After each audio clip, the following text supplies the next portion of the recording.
Okay, welcome back guys. So pagpasensyahan nyo kung medyo natagalan akong bumalik sa paggawa ng video lessons, medyo na busy lang ang inyong guro sa pag-attend ng webinars. So by the way guys, salamat sapagkat patuloy yung pinapanood ang aking mga video na ginawa ko talaga para makatulong sa inyo. Kung hindi nyo pa guys na subscribe ang aking YouTube channel, so eto lang ang gagawin. So nakikita nyo, yan yung last time na ginawa ko para sa numeracy program. So may nakalagay na subscribe. Kapag napapanood nyo na ito, kapag subscribe lang ang nakikita ninyo, wala pang D, ibig sabihin kailangan nating pindutin yan para makapag-subscribe tayo sa YouTube channel ko, na kung saan mas mapapabilis na masubaybayan ninyo ang mga video lessons na aking gagawin para sa inyo. Subscribe na. Ito ay libre at ito ay makakatulong sa atin. Okay, so ngayon ang tatalakayin natin ay pang grade 7 naman. So ito ay about sa sets, pang first week ng grade 7 ito. Okay, so ang sets ay ayan na, nakikita nyo. So pag sinabi nating set, it is a well-defined group of distinct objects that share a common characteristics.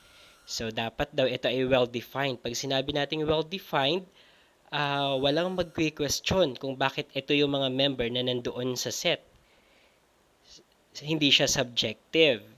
So, maliwanag na ito lang ang kasama doon sa grupo na yon. So, it is a well-defined group of distinct objects that share a common characteristics. So, ang mga halimbawa na nandyan guys, so, meron tayong dalawang columns dyan. So, set at not set. So, basahin natin ang mga nasa set. So, positive factors of 10, similar fractions, dissimilar fractions, odd numbers, even numbers, perfect square numbers, prime numbers, composite numbers, whole numbers, natural counting numbers, grade 7 learners, current math teacher in your school, grade 7 hygiene subject teachers, primary colors, grade 7 Kepler students. So kung titignan natin dyan, so yan ay matatawag nating sets kasi they are well-defined. So walang magque-question. Okay, gaya ng set of odd numbers guys. So may magque-question ba ng mga members dun sa odd numbers? So wala kasi 1, 3, 5, 7, 9, 11, and so on ang mga ilalagay nating members doon. So it is not questionable. It is well-defined. Kaya set iyon. Suriin naman natin guys ang nasa right column, yung not set. Bakit nga ba mga not set ito? Outstanding teachers, lovely children, excellent students, handsome classmates, highly competent teachers, the best mother, the best father, the best children, delicious foods, vegetable that the teens love to eat, favorite Filipino viand, favorite food, the best shampoos, the better places, beautiful houses, the best tree colors, the best hairstyles. So kung titignan natin, itong mga nandito sa column na to, they are not set. So bakit? Kasi hindi well-defined ang ang characteristics niya. So ibig sabihin, so maybe others may agree but some won't. So, ibig sabihin, yung iba, okay, dito sa column na to guys, so, parang questionable. Yung iba pwedeng mag-question. Yung iba ay pwedeng mag-agree or hindi mag-agree. Kaya siya not well-defined at kaya din hindi siya matatawag na set. Okay, sana naintindihan nyo kung anong ibig sabihin ng ating set. Okay, sunod naman guys, paano naman natin papangalanan ang isang set? So, sinasabi dyan na gagamit tayo ng uppercase or capital letter para pangalanan ang set. So, kung mapapansin nyo, so we have there, so nasa unahan, yung capital letter ang nakikita natin. Yung a set of positive factors of 10, so F, capital F ang ginamit. A set of primary colors naman, capital P ang ginamit to name that set. Then, gagamit tayo ng lowercase, usually lowercase letter for the elements or members of the set. So, yung mga nasa loob naman na naka-enclose doon sa curly braces natin, yun naman yung mga tinatawag na elements. So, yung mga member ng set natin. So, pag sinabi nating element, so they are the objects in a set. So, sa example natin, sa a set of positive factors of 10, yung 1, 2, 5, 10 ang elements. So, sa pangalawang example natin, yung red, blue, yellow naman ang ating elements. So, ang elements ay sineseparate ng commas. So, kung titignan natin, in between ay comma sa mga elements na yon. Position can be interchanged but it is better if it is organized. So, pwede daw ma-interchange yung mga pwesto ng elements natin. So, pwedeng 10, 5, 2, 1, 1, 5, 10, 2. Pero kung titignan natin, mas okay na na-organize tayo. Kasi sa math, kailangan organize tayo. Okay, dapat daw guys na i-enclose with curly braces. So, yung elements natin. And then, only written once. So, isang beses lang isusulat yung element. Hindi pwedeng paulit-ulit. Hindi pwedeng 1, 1, 1, 2, 2, 2, 5, 5, 5, 10, 10, 10. Hindi. So, 1 lang na representative from each. So, 1, 2, 5, 10. So, gaya niyan. Red, blue, yellow. Hindi pwedeng maglagay ng yellow ulit, blue ulit, or red ulit sa elements niya. So, once lang. Next naman guys, dito tayo sa describing set. So, paano ba natin dinidescribe ang set? So, may example tayo dyan, a set of perfect square numbers less than 81. So, kapag sinulat natin yan, we have three ways to write it. So, yung una, we have the roster method list or listing method. So, the elements are listed. So, yung halimbawa dyan, so, since sabi nga, capital letter pinapangalanan yung set, so, letter P, capital P, is equal to, so naka-enclose siya ng curly braces. So, 1, 4, 9, 16, 25, 36, 49, 64. So, yung mga yon ay nilista natin yung mga elements ng perfect square number na mababa kay 81. So, those are the numbers, the perfect square numbers less than 81. So, yung pangalawa naman ay yung word description. So, uses short statement to describe the set. So, kung titignan nyo yung example dyan, so, P is equal to, so nakalagay sa curly braces, naka-enclose sa curly braces, perfect square numbers less than 81. So, gumamit lang ng short statement to describe the set. Yung pangatlo naman ay ang set builder notation or rule method natin. Ito naman ay uses a rule to describe the elements. So, gagamit ng rule para ma-describe yung elements nito. So, example, so P is equal to, so, x such that x is a perfect square number less than 81. So, yung rule ay ang x such that x is a perfect square number less than 81. Okay. So, yung sunod naman ng pag-describe ng sets, we can categorize them sa finite set or sa infinite set. Pag sinabi nating finite set or finite set, with countable elements. Ibig sabihin, pwedeng mabilang yung elements. Yung halimbawa dyan, so yan, a set of perfect square numbers less than 81. So, para naglagay ng limitation, less than 81. So, ang elements niya lang ay yung 1, 4, 9, 16, 25, 36, 49, 64. Hindi pwede na yung susunod pang perfect square number kasi meron tayong nakalagay na less than 81. Kaya siya under finite set. Ayun. Sa infinite set naman, ito ay kapag can't be counted number of elements. Hindi mabilang yung elements ng infinite set natin. So, yung example ay a set of perfect square numbers. So, kung titignan natin, walang limitation na inilagay. Wala yung less than 81. So, pag sinabi natin a set of perfect square numbers, continuous iyon. So, we have there, so ang elements, 1, 4, 9, 16, 25, 36, 49, 64. Then, tatlong dot. Ibig sabihin, continuous iyon, marami pang perfect square ang susunod. So, yun yung ibig sabihin. Kaya siya under ng infinite set natin. Next naman tayo, mga terminologies regarding set. So, yung una ay ang cardinality of a finite set. So, pag sinabi natin cardinality of a finite set, so ito yung number of distinct elements in a set. So, yung bilang, bibilangin natin yung elements. So, since it is finite set, countable yung elements niya.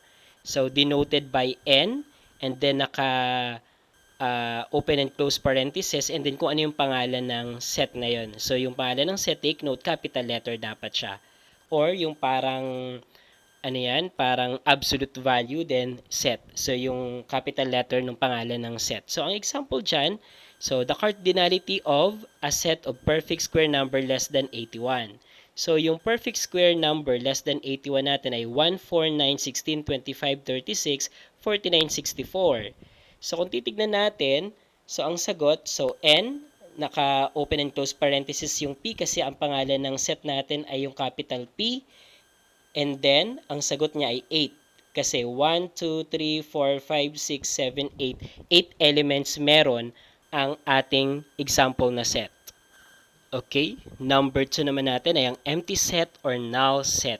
So, it is a set without elements. So, denoted by that symbol. So, nakikita nyo, yan yung symbol ng empty set natin.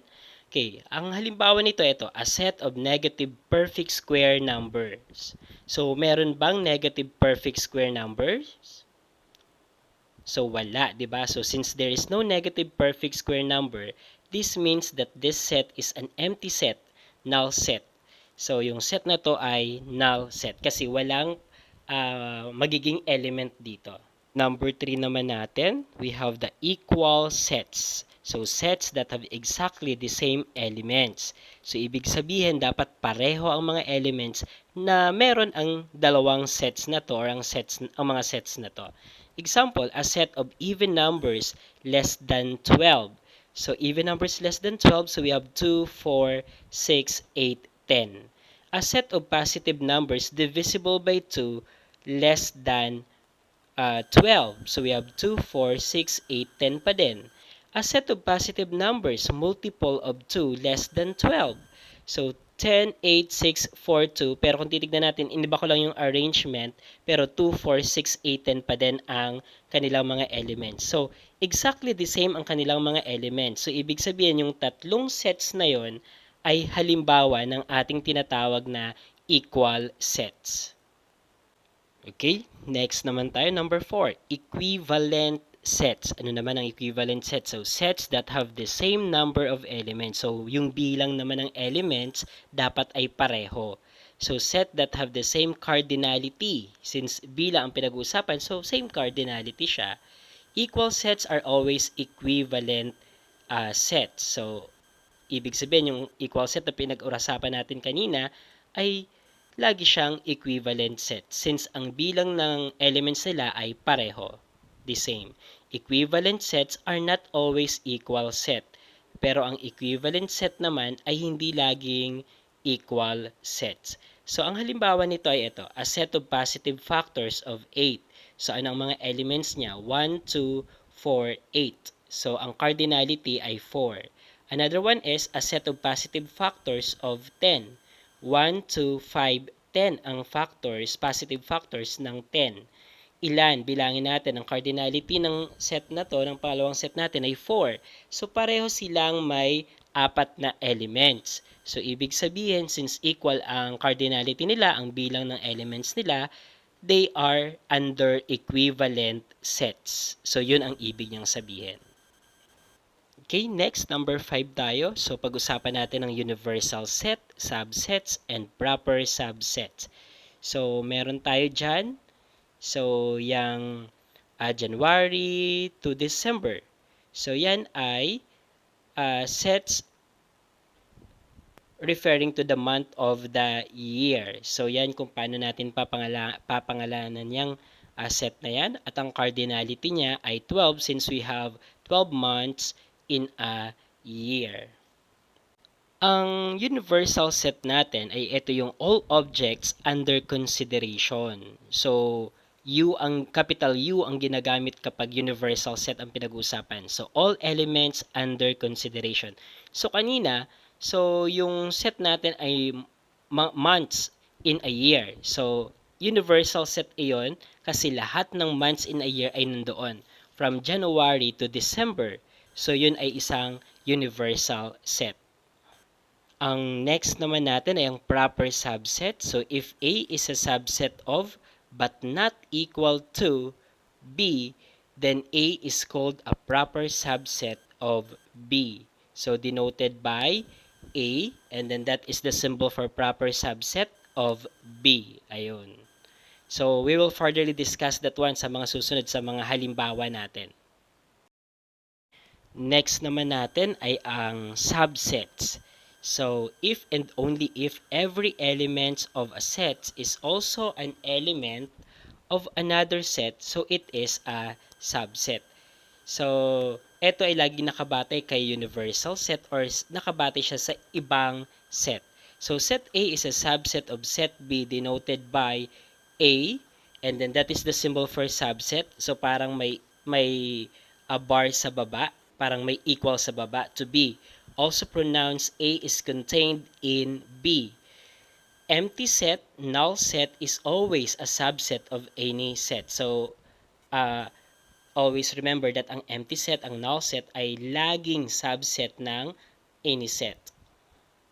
Okay, so sa nakikita natin ngayon sa screen, so ang universal set natin ay yung lahat ng months in a year, and then we have the subsets and proper subsets. So ano-ano ang mga subsets and proper subsets niya? So we have B where X such that X is a bare month. So ibig sabihin yung mga bare months natin, that is a subset and proper subsets. And then F where X such that X is a month in the first quarter of the year. So yung mga first quarter of the year natin, so January, February, March. And then S, set S where X is a month in the second quarter of the year. So ano-ano naman yun? So kung ang first quarter natin January, February, March, so eto naman ang second quarter natin ay April, May, June. Ayun. So, yun yung mga elements noon. Okay, yung sumunod naman, set T, where X, such that X is a month of the year that starts in letter J. So, we have January, June, July. So, those are example of subsets and proper subsets. So, proper subsets are all subset of a given set, excluding the set equal to its set. And then, another one, remind ko ulit kayo, ang empty set or null set ay laging subset ng kahit aling set. So, we will furtherly differentiate those two. So, tignan natin dito. So, eto, example natin. So, find all the subsets and proper subset of the given set. So, ang halimbawa natin, set P is equal to 1, 2, 5, 10. So, the elements are 1, 2, 5, 10. So, pag subsets ang pinag-usapan natin, may formula tayo kung paano makuha ang bilang ng subsets niya. So, 2 raised to n ang formula niya, where n is the number of elements. So, since 4 elements ang meron siya, so 2 to the 4th power. So, ibig sabihin, 2 times 2 times 2 times 2. So, 2 times 2, 4 times 2, 8 times 2, 16. So, dapat ay may 16 dapat na subsets etong ating example ngayon. So, count natin. So, 1, 2, 3, 4, 5. So, 5 times 3, 15 plus 1, 16. So, tama. Nakuha natin ang subsets ng ating example. So, always nandyan si null set or empty set. And then, yung mga 1 elements lang. Then, composition ng 2 elements. Then, combination of 3 elements, and then yung 4 elements. So, yung mga yan ang subsets ng ating example. So, therefore, so we can read that or read as set A is a subset of B. Set B is a subset of B. Set C is a subset of B. Set D is a subset of P. So, lahat ng sets na yon ay subset ng ating P. So, yan ang ibig sabihin ng subset. So, kung titignan natin, yung 16 na yon ay kasama. So, ano ang kaibahan nito kay proper subset? Kay proper subset, mapapansin nyo, mawawala lang yung isa. Mababawasan lang ng isa sa proper subsets. So, ano yung nabawas? Ang nabawas dyan ay yung may 4 elements or yung parang P is equal. set P is equal to 1, 2, 5, 10. Yun yung nabawas. Yun yung kailangan nating i-exclude. So, eto, tignan nyo. All the subset excluding the P is equal to 1, 2, 5, 10. So, ang formula ng proper subset natin ay related doon sa subset. So, kung ang subset ay 2 raised to n, eto naman ay 2 raised to n minus 1. Kasi, minus natin yung 1 na 4 elements or yung kapareho mismo nung given natin. Ayan, so mapapansin mo na almost the same lang siya doon sa subsets. So, nabawasan lang ng isa. So, kanina 16 yung subsets natin. So, ngayon ay 50 na lang. Nabawas yung isa. So, at ang nabawas ay yung P is equal to 1, 2, 5, 10 natin. Yung may 4 elements natin kasi kapareho siya nung ating given. Ayun. Okay, so yan yung mga proper subsets natin. And then, pag binasa siya, ito naman. So, read as, so, set A is a proper subset of set P. Set B is a proper subset of P. So, mapapansin nyo guys na sa symbol pa lang, di ba, yung symbol ng proper subset, walang line doon sa baba. So, parang walang equal. So, ibig sabihin, hindi kasama yung kapareho nung letter P. Okay? So, maraming salamat guys sa pagtutok. So, ingat tayong lahat. Good night.